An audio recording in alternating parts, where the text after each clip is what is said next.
West Bengal এমন একটা রাজ্য যেখানে হিন্দু, মুসলিম, শিখ, জৈন সবাই আমরা একসঙ্গে হচ্ছে, তাহলে তাদের ভোটের পরে উচিত তল্পা গুটিয়ে ওয়েস্ট বেঙ্গল ছেড়ে চলে যায়। তারা ধর্ম নিয়েই রাজনীতি করছে। যেমন মুসলমানদের বাড়িতেও যাই খাই, মুসলমান, জৈন, খ্রিস্টান এরাও কিন্তু আমাদের বাড়িতে এসে খায়।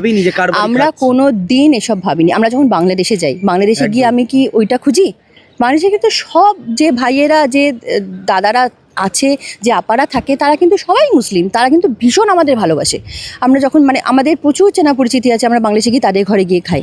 তার মানে কি আমি রাতারাতি মুসলিম হয়ে গেলাম নাকি যারা হিন্দু হয়ে গেল? বা যারা সৌদি আরব বা কুয়েত এই সমস্ত দেশে থাকে, হ্যাঁ, তাদের আমরা যখন সেখানে ঘুরতে যাই, দুবাইতে যাই, গিয়ে আমরা প্রচুর বড় বড় লোকেদের বাড়ি, তারা কিন্তু সবাই মুসলিম, একদম করিস। কিন্তু তারা কিন্তু ওইটা চাপায় না।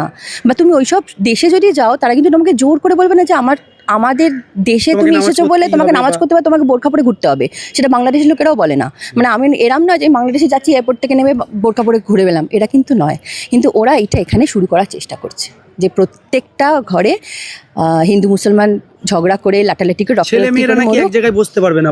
না, এইসব হবে না। এইসব বোকা বোকা লজিক দিয়ে, এসব বোকা বোকা লাল করে আমরা হতে দেবো না ওয়েস্ট বেঙ্গলে। তো বললাম, তাতে এই বছরে যদি মেরে কেটে রক্তপাত করে হলেও ভোট করাতে হয়, বা একটা ভোটারকেও যদি এনে ভোট দেওয়াতে হয়, আমরা তাই দেওয়াবো।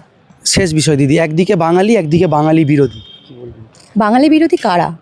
তারা বাংলায় কথা বলে না, হিব্রুতে কথা বলে? নিশ্চয়ই নয়। সবাই বাঙালি। বাঙালি বিরোধী বলে কোনো কথা নেই। যারা বাঙালি বিরোধী করছে, তাহলে তাদের ভোটের পরে উচিত তল্পা গুটিয়ে ওয়েস্ট বেঙ্গল ছেড়ে চলে যাক, কলকাতা শহর থেকে চলে যাক। নাহলে আমরা কলকাতা শহর থেকে বার করে দেবো। কারণ যেটা আমাদের জায়গা, আমরা সবাইকে কিন্তু সেখানে থাকতে দিয়েছি, কাজ করার সুযোগ দিয়েছি, পড়াশোনা করার সুযোগ দিয়েছি, চাকরি দিয়েছি। বামফ্রন্ট সরকার কিন্তু এটা করেনি। তো এই জায়গাটা ফিরিয়ে আনতে হবে, যে বাঙালি নয়, বা বাঙালি তুমি থাকতে পারবে না, তুমি এইসব হবে না। এসব বাজে কথা বলে তো ছিল না 14 সাল 11 সালের আগে, কে বাঙালি, কে অবাঙালি, কে হিন্দু, কে মুসলিম, এরকম শিখে বা এরকম শিক্ষা দিয়ে আমার বাবা মারা বড় করেনি। সবাই এক মানুষ হচ্ছে বড় কথা।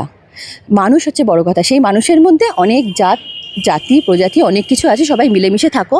হ্যাঁ, রাজনৈতিক বা ধর্ম সবার আলাদা হতে পারে, সবার রাজনীতি, সবার পলিটিক্স আলাদা হতে পারে, কিন্তু তুমি কারোর উপর জোর করে চাপাতে পারো না। কৌস্তব বাগচির মতো নেতা কংগ্রেস থেকে বিজেপিতে গেছে, তার স্বাধীনতা আছে। আজকে বলছে মুসলমান দোক থেকে বিরিয়ানি কিনবে না। না, সেটা তো সবার, সে তো আমাদেরও প্রতিকূল, আমাদের ওরকম একটা লড়াকু। কিন্তু গিয়ে বলছে যে মুসলমান দোকান থেকে বিরিয়ানি কিনবে না, মাংস কিনবে না, হিন্দু দোকান থেকে। এইটা হচ্ছে এইগুলো হচ্ছে মানুষকে উস্কানো। এগুলো হচ্ছে, ধরো যারা একদমই কিছু জানে না, ধর্ম নিয়ে সেরকম কোনো শিক্ষা নেই, জ্ঞান নেই, লেখাপড়া নেই, তাদের কাজ নেই। বড় সমস্যা হচ্ছে তাদের কোনো কাজ নেই, মাথাটা পুরো খালি। সারাদিন তারা কী করবে? এদেরকে ম্যানিপুলেট করা, এদেরকে এরকম একটা কিছু নেগেটিভ দিয়ে মাথায় পুরো বসিয়ে দিয়ে মানুষের বিরুদ্ধে দাঁড় করিয়ে দেওয়া খুব সোজা। আর সেই সংখ্যাটা এখন বেশি, কারণ ওয়েস্ট বেঙ্গলে চাকরি নেই, লেখাপড়া নেই। তারা কি করবে? তারা ধর্ম নিয়েই রাজনীতি করছে, লড়ালড়ি করছে। দিদি, উত্তরবঙ্গে শঙ্কর ঘোষ, যিনি বাম থেকে বিজেপিতে গেলেন, আবার প্রতিকুর রহমান, যিনি বাম থেকে তৃণমূলে এলেন। দুঃখ হয় এই বিষয়গুলো দেখলে, যে আদর্শচ্যুত হচ্ছে কোথাও থেকে একটা। না, দুঃখ একটা জায়গায়। দুঃখ হচ্ছে যে আমরা হয়তো প্রতিকুরকে রাখতে পারলাম না। কারণ আমি ওর দোষ গুণ বিচার করার কেউ নয়, ঠিক আছে? তুমি একটা পার্টি থেকে আরেকটা পার্টি ছেড়ে চলেই যেতে পারো, কিন্তু আমার ওই জায়গাটায় খুব রাগ যে তুমি যেখানে দাঁড়িয়ে আমাদের বামপন্থী কর্মীদের সাথে, বামপন্থার সাথে লড়ে পুলিশের মারও খেয়েছো, জেলও খেটেছো। আমরা একসঙ্গে দাঁড়িয়ে প্রতিবাদ করেছি, অভয় মঞ্চ থেকে শুরু করে বাদবাকি যা কাণ্ড হয়েছে লাস্ট 2-3 বছর ধরে। ভোটের প্রচারে গেছি প্রতিকূলের সাথে। আমার একটাই হচ্ছে বক্তব্য বা দুঃখের জায়গা, সেটা হচ্ছে আমরা হয়তো ছেলেটাকে আটকে রাখতে পারলাম না। কারণ আমি ওর দোষ দেখি না, ওর দোষ দেখি না। ও হয়তো ভুল করেছে, ঠিক করেছে, সেই জাজমেন্টটা সময় ওকে ফেরত দেবে। আমি ওই দিনটার জন্য ওয়েট করব। কারণ আমার মনে হয় যে একটা শিক্ষিত বাম নেতা বা লড়াকু বাম নেতা, তাকে তৃণমূল সরকারের খুব দরকার এই ভোটের সময়। ওই জন্য এই কাজটা অভিষেক ব্যানার্জি করে দেখালেন। বামেরা কি খাতা খুলছে এবার? Hope for the best. একটা সিট হলেও আমরা লড়াইটা করব, কারণ আমরা এবারে বিধানসভায় আমরা ঢুকবো। দেখো, আমরা শূন্য তো, আমাদের তো হারানোর কিছু নেই, আমাদের পাওয়ারও কিছু নেই। ধর্মটর্ম ছেড়ে এবার একটু বেকারদের নিয়েও কথা হবে। হ্যাঁ, বেকারদের নিয়ে কথা হবে। আর এই যে একটা হিংস্র সমাজ চলছে, যারা দুদিন ছাড়াই বাচ্চা থেকে ইয়াং মেয়েদের থেকে এমনকি বয়স্ক মহিলাদের রেপ করতে ছাড়ছে না, এইগুলো নিয়ে ভীষণভাবে কথা বলা দরকার, এগুলো বন্ধ হওয়া দরকার। নাহলে একটা সুস্থ সমাজ কী করে আমি পরের প্রজন্মকে দেবো? আমি তো চাইবো না আমার ছেলেমেয়েরা এই সমাজে বড় হোক, কিন্তু আমি আমার এই ছেলেমেয়েকে এই সমাজেরই একজন করে যেতে চাই। দীপশিতা দি, মীনাক্ষী দি, সায়নদা, ওদিকে আমাদের শতরূপদা থেকে সৃজন, কিভাবে দেখেন এদেরকে?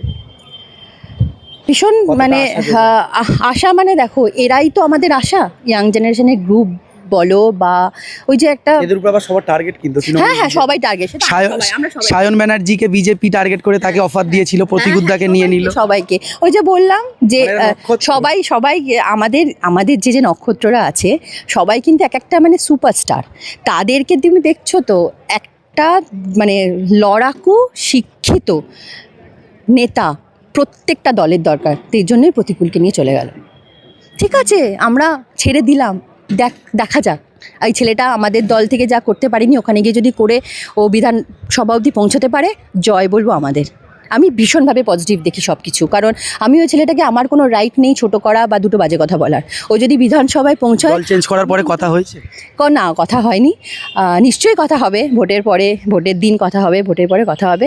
আমি তো বলছিলেন যদি বিধানসভায় যেতে পারে। হ্যাঁ, মানে ও যদি বিধানসভায় যেতে পারে, আমি কিন্তু এটা দেখবো না তৃণমূলের জয়, যতই লোকে বলুক তৃণমূলের জয়। আমি বলছি আমরা তৈরি করেছি এই পলিটিশিয়ানটাকে, আমরা তৈরি করেছি, তো জয়টা আমাদের।